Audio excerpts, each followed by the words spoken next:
sur une route des environs de Zurich. Il descendait très vite. Un incendie illumine la nuit. Il a explosé.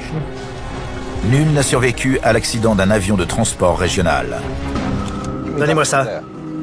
Le travail de fourmi des enquêteurs s'annonce particulièrement compliqué.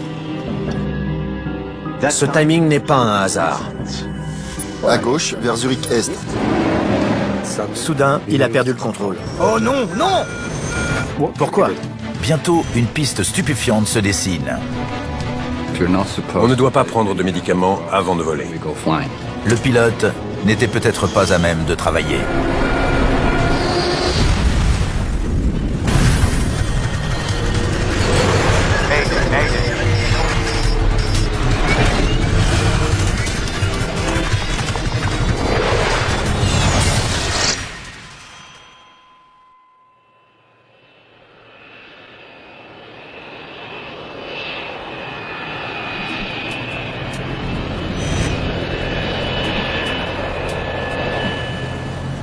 À l'aéroport international de Zurich, les passagers du vol Crossair 498 attendent de décoller.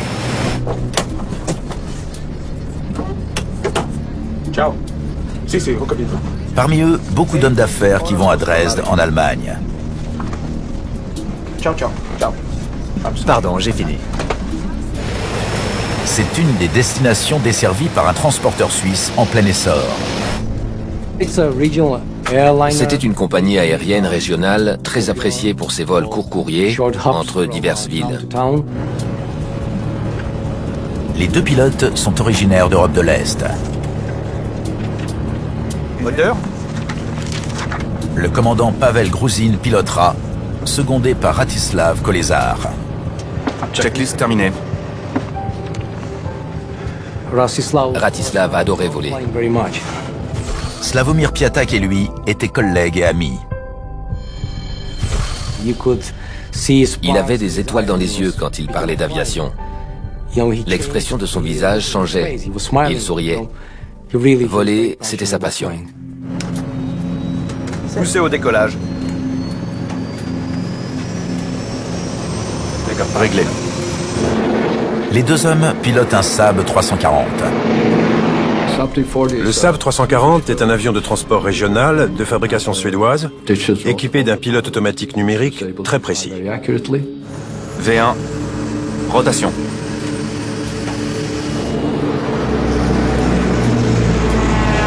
Rentrez le train. Train rentré. Cet avion est facile à piloter et souple au niveau des commandes. Le vol devrait durer 1 heure. 2 ou 3 minutes après le décollage, l'appareil aurait dû être au-dessus des nuages, en route vers sa destination. Mais au dernier moment, le contrôleur modifie son parcours. À gauche, vers Zurich-Est. À gauche vers Zurich-Est. Crossair 498. La nouvelle route prévoit un virage au sud de l'aéroport, puis le survol d'un radiophare directionnel. LRN réglé sur Zurich-Est. L'avion commence à tourner. Mais il y a un problème. C'est à gauche, Zurich-Est. À gauche.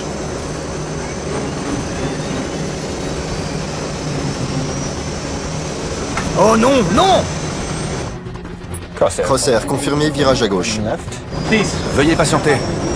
L'avion devrait tourner à gauche, mais il vire à droite. Ok pour virage à droite. Le pilote se bat contre les commandes, Non! mais en vain. À gauche! À gauche! À gauche! L'avion pique à toute vitesse.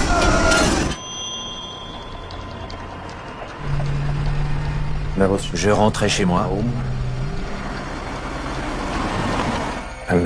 Sur ma gauche, j'ai vu quelque chose. J'étais sûr que c'était un avion. Il descendait très vite.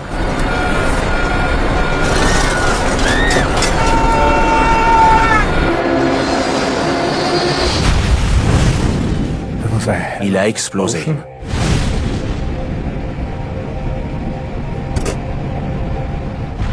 J'étais à une 50aine de mètres. Il y a eu une première déflagration, puis plein d'autres, plus petites. La chaleur m'a empêché de m'approcher. Il est impossible de porter secours à qui que ce soit. Il n'y avait plus d'avions, que des petits débris. J'étais persuadé qu'il n'y avait aucun survivant. Le Saab 340 s'est écrasé à 7 km de l'aéroport. Ses 10 passagers et membres d'équipage ont péri. Parmi eux, Pavel Gruzin et Ratislav Kolesar. Ce soir-là, on a perdu un ami. Quand les enquêteurs arrivent sur les lieux le lendemain matin, ils ne trouvent rien qui ressemble à un avion. En approchant, j'ai vu un trou fumant. Je n'ai reconnu aucun élément structurel de grande taille. Michael Flukiger travaille pour le BEAA, l'équivalent helvète du Bureau d'enquête et d'analyse. Et c'est à lui de reconstituer ce qui s'est passé. L'essentiel de l'avion repose au fond d'un profond cratère et le reste est éparpillé en petits morceaux à travers un champ. L'enquêteur doit relever le plus gros défi de sa carrière. Tout était détruit. Et il y a le côté émotionnel. On ignore sur quoi on va poser la main. Un morceau de cadavre ou un bout d'avion. Ça a été une partie éprouvante du travail.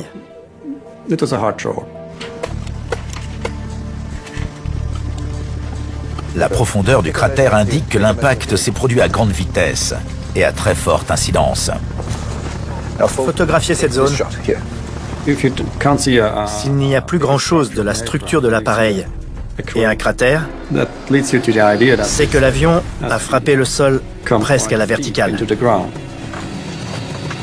Et la dispersion des débris indique la direction prise par le Saab. Le vol 498 tournait du mauvais côté. Daniel Knecht est spécialiste des facteurs humains. Un accident juste après le départ est très rare, donc on était sûr qu'il s'était passé quelque chose de très inhabituel. Demandez l'itinéraire de départ au contrôle aérien. Les enquêteurs interrogent les aiguilleurs du ciel au sujet de la trajectoire inhabituelle de l'avion. Avec les relevés radars et les enregistrements des communications des contrôleurs aériens, on se fait une première idée des événements. Il n'a pas suivi le départ normal?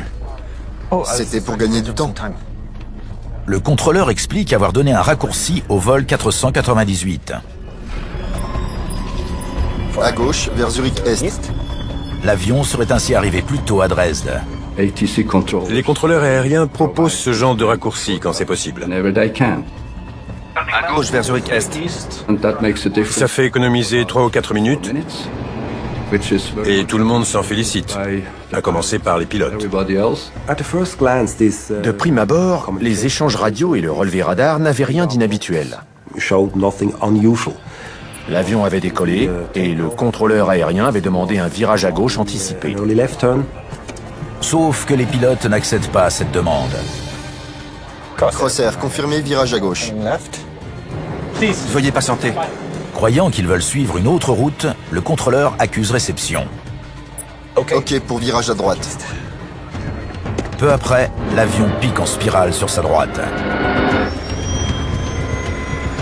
Les enquêteurs doivent déterminer au plus vite si la spirale est la conséquence d'un problème mécanique, car si le Saab 340 souffre d'un défaut de conception, cela pourrait avoir des conséquences dramatiques pour les milliers de gens qui utilisent un de ces avions tous les jours.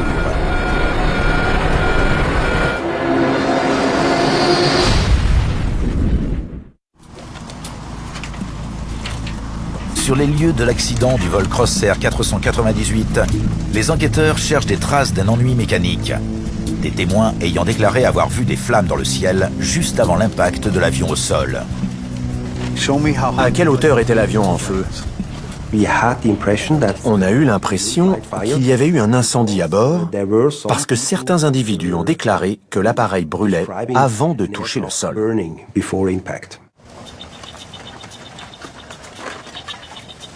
Pas de boîte noire? Les enregistreurs de vol, les appareils qui gardent en mémoire les actions des pilotes et les propos qu'ils ont échangés, contiennent peut-être des réponses capitales. 498. Mais ils restent introuvables. On a récupéré les fragments, couche après couche, en se disant qu'on finirait bien par exhumer les enregistreurs. Coupé APR. Des questions se posent au sujet de la communication entre les pilotes. Montons au 110. Aucun n'étant de langue maternelle anglaise, ont-ils mal compris la suggestion du contrôleur? L'APR. Ça vient. La communication est une des choses les plus cruciales dans le poste de pilotage. LRN réglé sur Zurich Est. Parler couramment une langue commune est capital.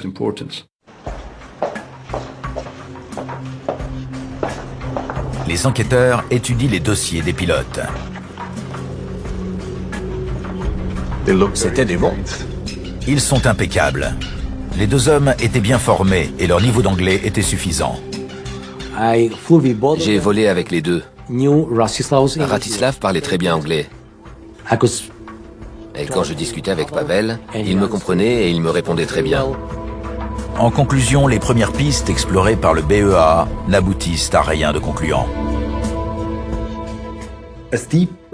Un virage avec une forte inclinaison à droite s'était soldé par une collision avec le relief. Mais rien n'indiquait pour quelle raison. Les recherches sur le site donnent bientôt lieu à une découverte susceptible de faire avancer les choses. Celle des précieuses boîtes noires. Elles sont toutes les deux envoyées dans un laboratoire chargé de leur exploitation. Les débris du Saab, eux, sont entreposés dans un hangar zurichois. L'avion est peut-être parti en spirale à cause d'une défaillance mécanique. À ce stade de l'enquête, l'hypothèse d'une panne était au cœur des discussions, parce qu'elle pouvait expliquer la perte de contrôle. Les enquêteurs analysent des fragments de moteur. Si un avion s'écrase après être parti en spirale, il faut toujours se demander s'il a eu un problème de moteur. Le Saab 340 est équipé de 2 turbopropulseurs. Il y a 2 moteurs, un de chaque côté. Si celui de gauche, par exemple, fournit plus de puissance que celui de droite, l'avion va avoir tendance à aller à droite. Un tel scénario expliquerait la spirale.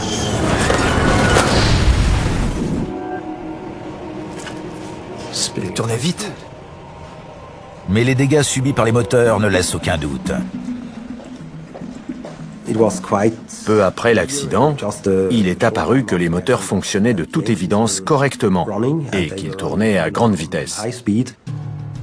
L'hypothèse de la panne moteur étant éliminée, les enquêteurs épluchent le livret d'entretien de l'avion à la recherche d'une piste. Regardez ça.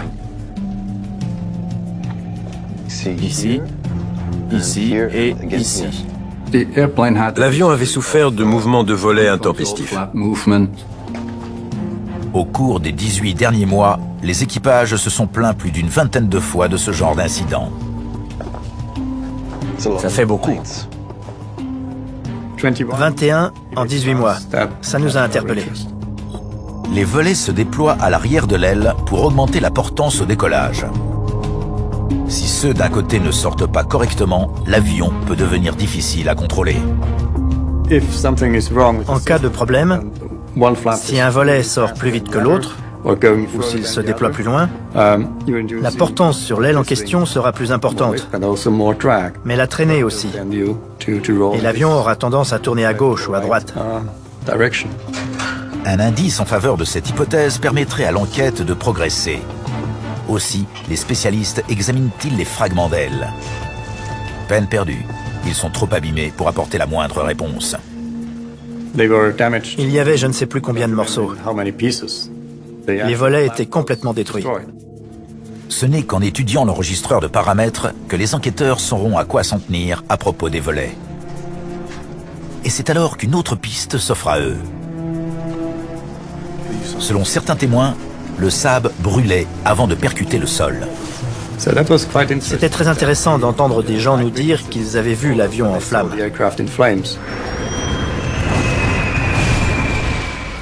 Ça a piqué notre curiosité. Et on a examiné l'épave à la lumière de ces propos. Le feu laisse des traces distinctives sur le revêtement d'un avion. Donnez-moi ça. Si le sinistre s'est déclaré avant l'impact avec le sol, les débris provenant du même endroit du Saab devraient porter des marques de suie continue.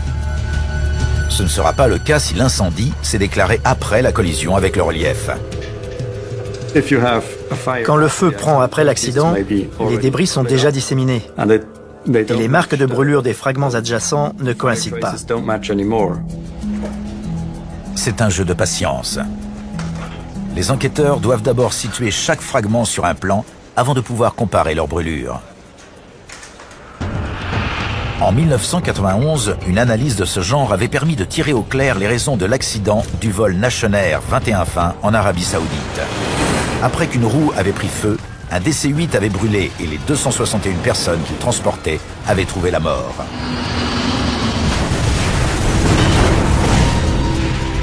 Les enquêteurs suisses se demandent si un événement similaire n'est pas à l'origine du drame de Zurich. Ça nous a pris du temps de retrouver tous les fragments. Mais le résultat est irréfutable. Regardez ici et ici. L'incendie a suivi l'impact. Le sinistre était forcément postérieur à l'impact. Preuve est faite que l'incendie n'a pas éclaté pendant le vol. Souvent, les témoins ne nous racontent pas ce qu'ils ont observé dans l'ordre chronologique. Ça arrive très fréquemment.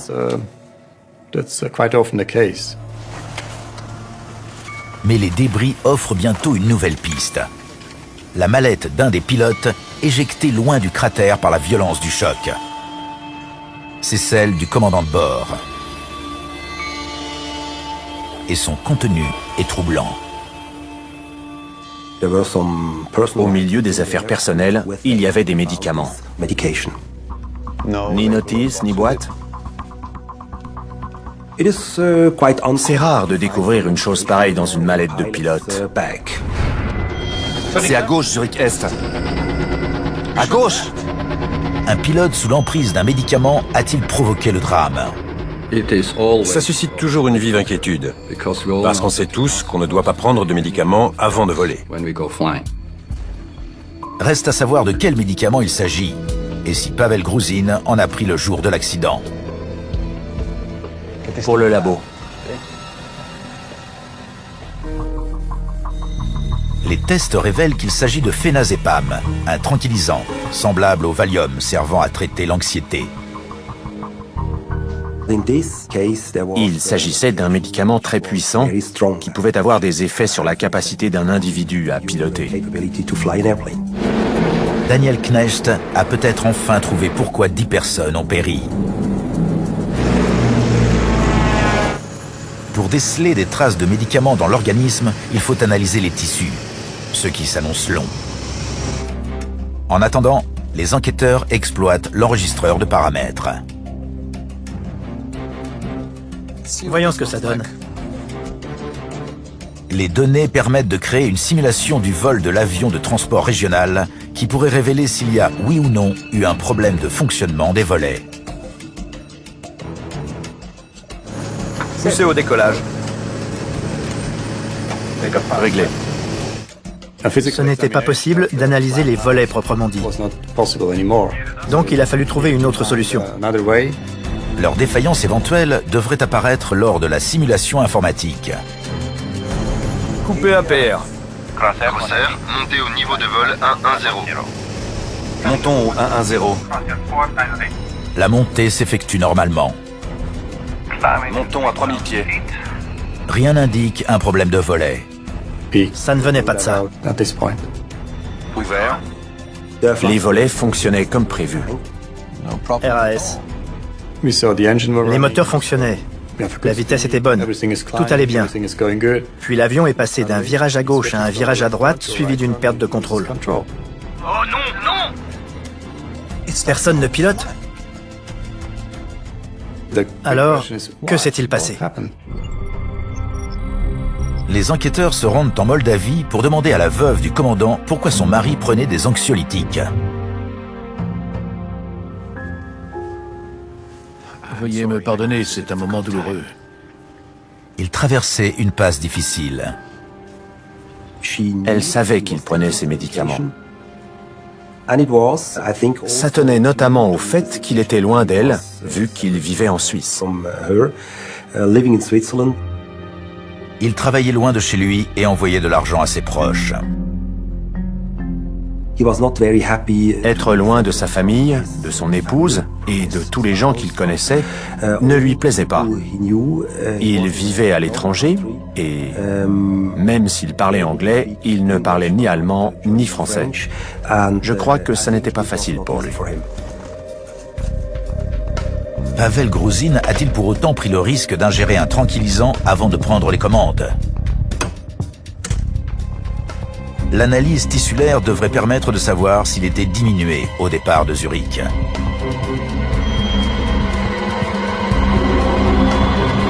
Sauf que s'il y a bien des traces du médicament dans l'organisme, elles ne permettent pas de savoir s'il y en avait suffisamment pour nuire à la capacité à travailler du commandant. On n'a pas pu exclure le fait que les médicaments avaient joué un rôle dans l'accident. Mais on n'a pas non plus eu la certitude qu'ils avaient eu un effet. L'enquête se poursuit, d'autant qu'il existe peut-être un autre moyen de savoir si le commandant était diminué. À gauche! Un ami du commandant Gruzin vient aider les enquêteurs. Écoutez-le parler et dites-nous comment vous le trouvez. Il écoute ce que l'enregistreur phonique a capté. Prêt? Checklist terminée. Poussez au décollage. Il essaie de deviner si les capacités du commandant étaient amoindries au moment du décollage. Réglé. Le ton et la prononciation sont très importants. Si on est face à des gens qui ont pris des médicaments et qui ont la bouche pâteuse, ça peut être un indice.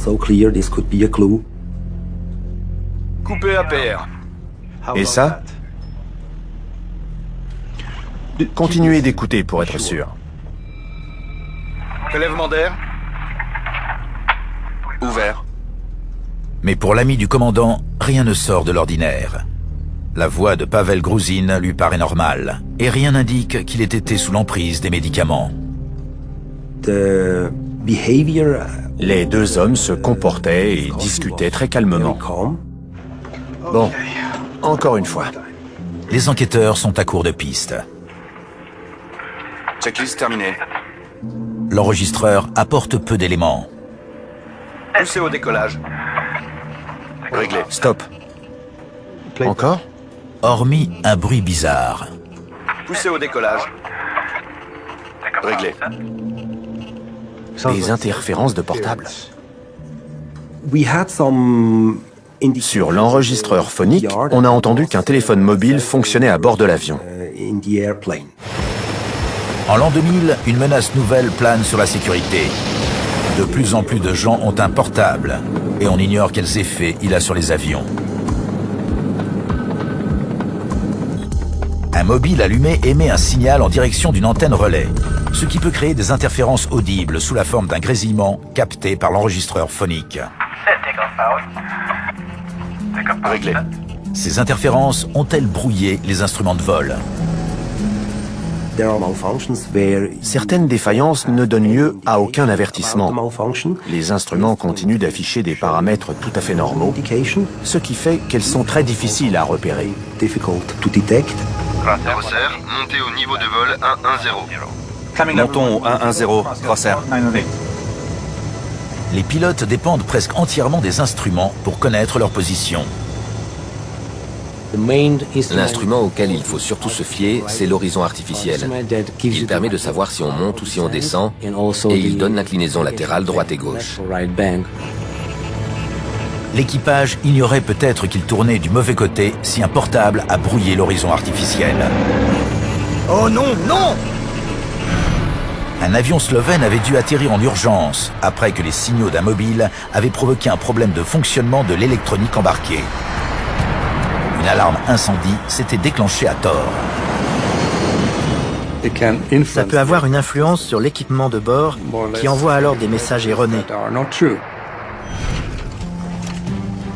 Il y avait plusieurs téléphones mobiles à bord, dont celui de l'équipage pour appeler le personnel au sol de Crossair, raison pour laquelle les enquêteurs procèdent à des tests à bord d'un Saab 340.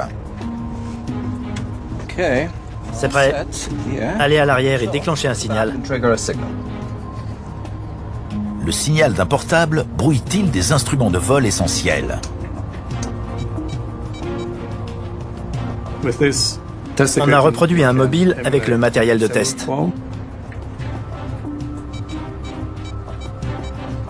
On l'a placé à côté du boîtier de l'avionique pour faire réagir le système.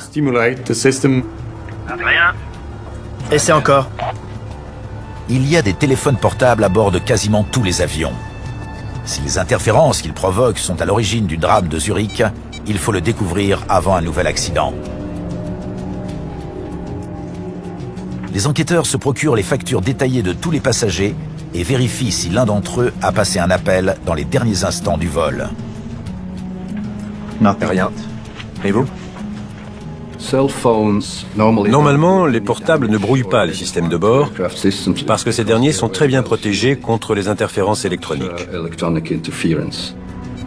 Les essais confirment que les portables peuvent créer des interférences dans le poste de pilotage. Ça y est. Suffisent-elles à brouiller les instruments de vol? Malgré de nombreux essais, Essayez encore. cette hypothèse semble à exclure. Rien ne prouvait que le téléphone mobile eût posé problème. D'après les factures détaillées, les appels passés ou reçus ont cessé avant le décollage. Pendant le vol, il n'y a eu aucune communication entre un portable et des antennes relais. À part provoquer un grésillement capté par l'enregistreur phonique alors que l'avion était encore à terre, les téléphones mobiles n'ont joué aucun rôle. Le résultat était nul. Les différentes hypothèses n'aboutissant à rien, les enquêteurs examinent à nouveau les commentaires du pilote, Rentrez le train. ainsi que l'enregistreur de paramètres. Train rentré. Coupé APR. Crossair, montez au niveau de vol 110. Montons au 110, Crossair. L'APR. Ça vient. Ils analysent tout ce qui pourrait révéler le fonctionnement des instruments. À partir de là, le virage devient très prononcé. C'est à gauche, Zurich Est. À gauche.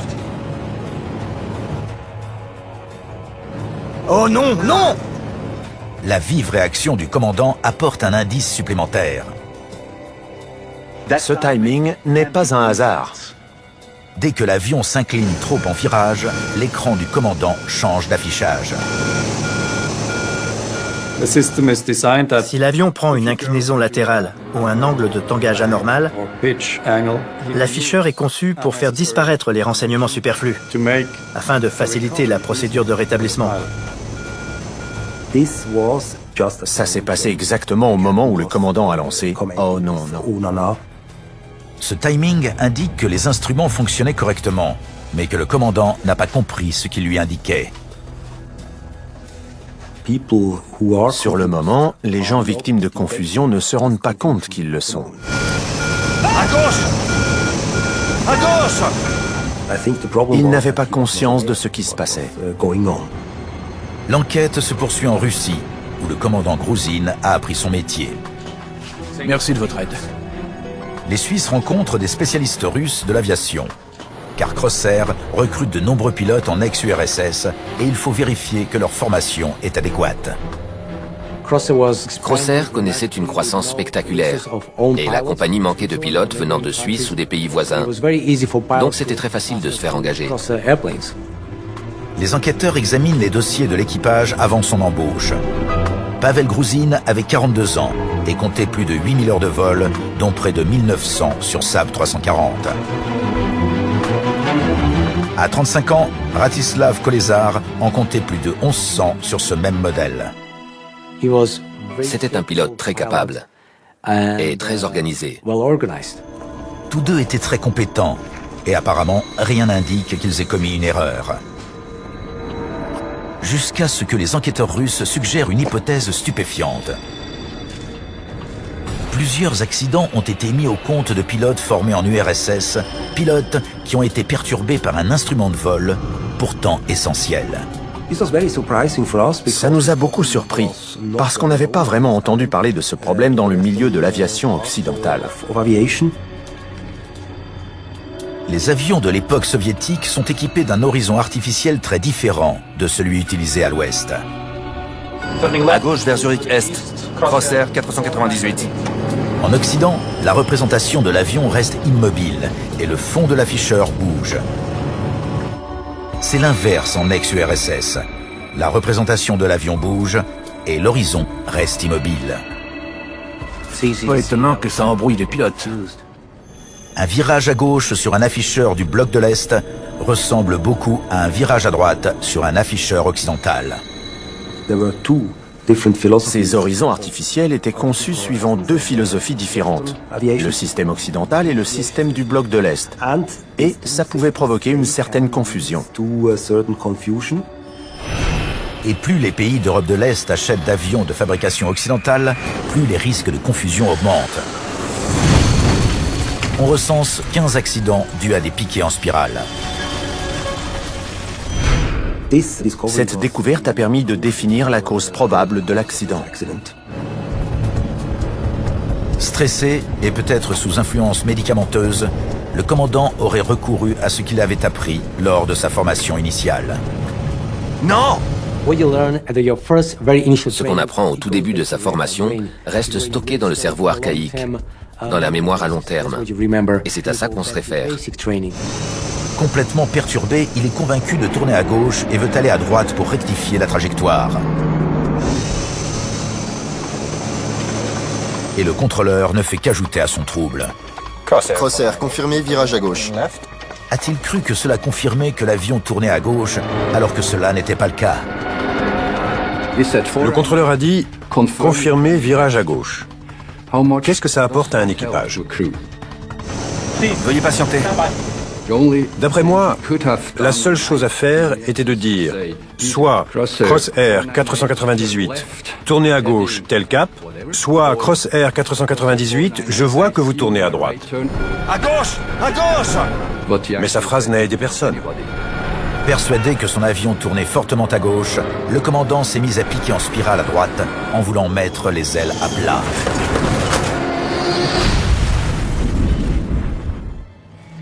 Et il y a d'autres différences entre l'école soviétique et son homologue occidental. Il vole en manuel. Les Russes n'ont pas le même rapport au pilote automatique. LRN réglé sur Zurich-Est. Le pilote automatique peut prendre les commandes quand les membres d'équipage accomplissent d'autres tâches. Dans l'ex-Union soviétique, la philosophie consistait à piloter aussi longtemps que possible en manuel, ne serait-ce que pour prouver qu'on était capable de le faire. C'est très différent de ce qui se fait en Occident. Pavel Gruzin volait en manuel. Le pilote automatique n'était pas branché. Si le commandant avait branché le pilote automatique après le décollage, l'accident n'aurait pas eu lieu. On n'aurait jamais parlé de ce vol parce que l'avion serait passé par Zurich-Est et se serait posé à Dresde environ 1 heure plus tard. Mais une question inquiétante subsiste. Même si le commandant s'est laissé perturber par ses instruments, Comment se fait-il que son copilote ne s'en soit pas rendu compte ou qu'il n'ait rien fait pour sauver l'avion? Si l'un des deux constate un problème, il doit intervenir.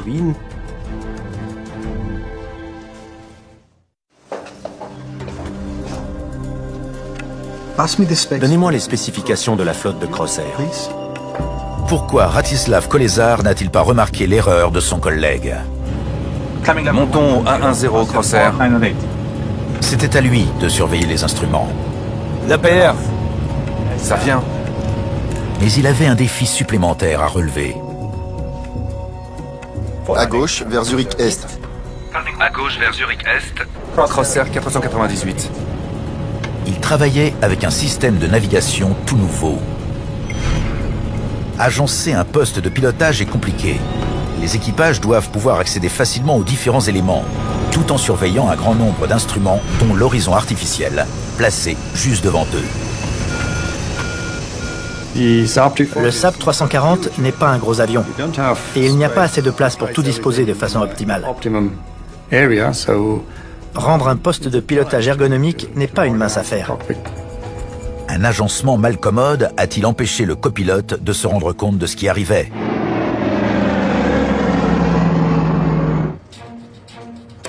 Les enquêteurs ont alors une idée originale. Commençons. V1. Refaire le vol pour savoir où le copilote regardait quand les choses ont commencé à mal tourner.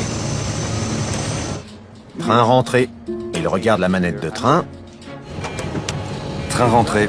Coupé APR. Crossair, montez au niveau de vol 110. Montons 110 Crossair 498. Après un décollage sur SAP 340, la procédure prévoit que le pilote non en fonction fasse des choses qui l'obligent à regarder soit vers le bas, soit vers le haut. Tantôt, il observe le panneau supérieur pour mettre les interrupteurs dans la bonne position.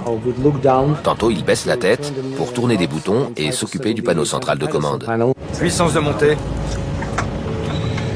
Ça vient. Ces tâches détournent son regard de l'horizon artificiel. Il regarde ici. Et enfin, devant. Mais l'avion s'est déjà fortement incliné à droite.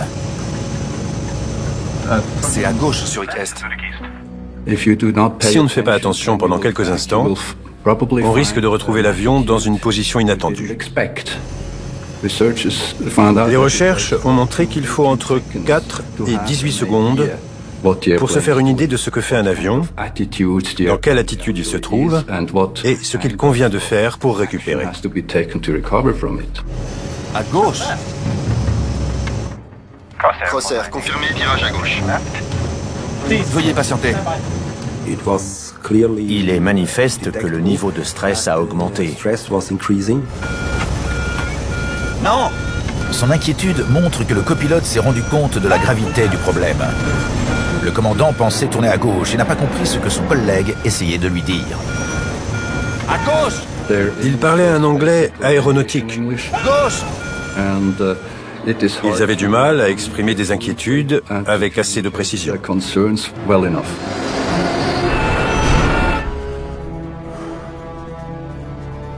Il suffisait de dire « tu vas du mauvais côté ». Dans ce milieu, il est normal que des gens venant de pays différents communiquent. Sa dimension internationale est un des aspects sympathiques de ce métier. Mais il faut analyser les origines culturelles des individus et leur donner les outils dont ils ont besoin pour pouvoir travailler en toute sécurité. Après cet accident, Crossair a amélioré la formation de ses pilotes originaires de l'ancien bloc soviétique en la rallongeant de 3 semaines et en y incorporant un test de compétences en anglais. Tout le monde travaille d'arrache-pied pour bien former les gens et pour fabriquer des avions de bonne qualité. Depuis, tous les équipages suisses ont pour obligation de brancher le pilote automatique juste après le décollage pour consacrer suffisamment d'attention au déroulement du vol.